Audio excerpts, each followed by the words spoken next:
Let me move to another topic, and that is our prisons.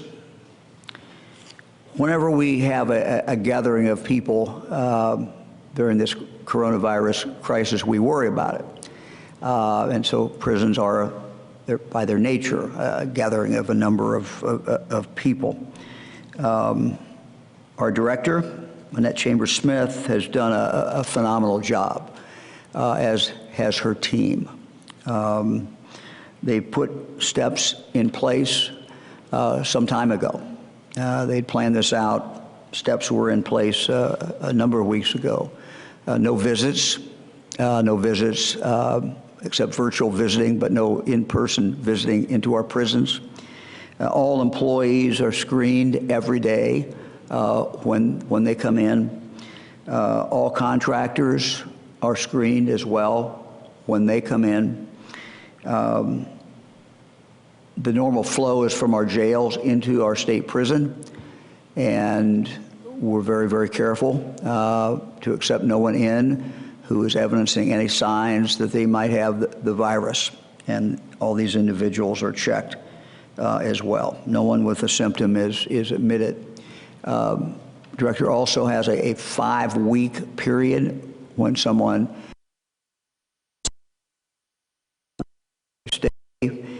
in the reception center, actually 3 separate reception centers, and they stay in one of those, and then eventually they move into the general prison population. So these are all steps that are taken. But there's no system that is perfect. We have seen the problems that are occurring in other states, and so we know this can occur. In ours, we've seen some of our guards who have come down with this, and appropriate action has been taken by the director. But I felt it was important that we take a look at our prison population. The director tells me prison population today is 48,991, so almost 49,000 prisoners. And so we've started to look at different prisoners that it might make sense to let out early.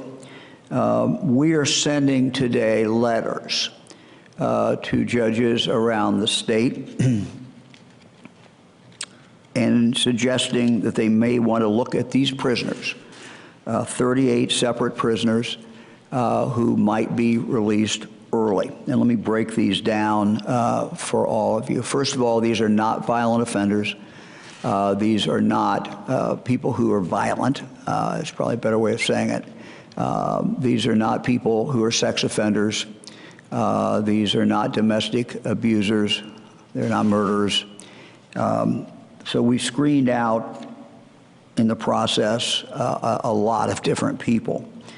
But we do have 23 women in our prison who are either pregnant, are in prison with the child. The child has been born in prison. And so we've looked at these, as I say, 23 separate individuals. I think some of them recently, as I said, recently had a child, or they're pregnant now. And so we will be sending letters out to the appropriate judge of the county that sentenced that individual and where they came from. And the judge will follow the normal procedure. We'll hold a hearing and we'll make a determination whether these individuals are appropriate, these women appropriate to be released early. We have a second group, and this is a group of what we're calling group number 2, and this is 15 people, 15 prisoners who are over the age of 60, and they are within 60 days of release. In other words, they're down to 60 days before they would normally be released, and they are 60 years of age or over. Again, we've gone through a pretty elaborate screening process for all of these. not violent offenders, not murderers, not sex offenders, not domestic abusers.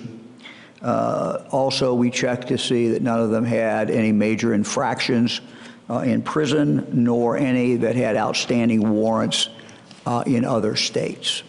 So those individuals, we are sending letters out today to the judges. The judges will take whatever action they deem appropriate, but these are individuals that we thought certainly are eligible to be considered and should be considered by the local court where that crime was actually committed. The normal notification to victims, the normal notification to prosecutors, and all the things that normally happen will occur in regard to those hearings that the judges will conduct in the next few days.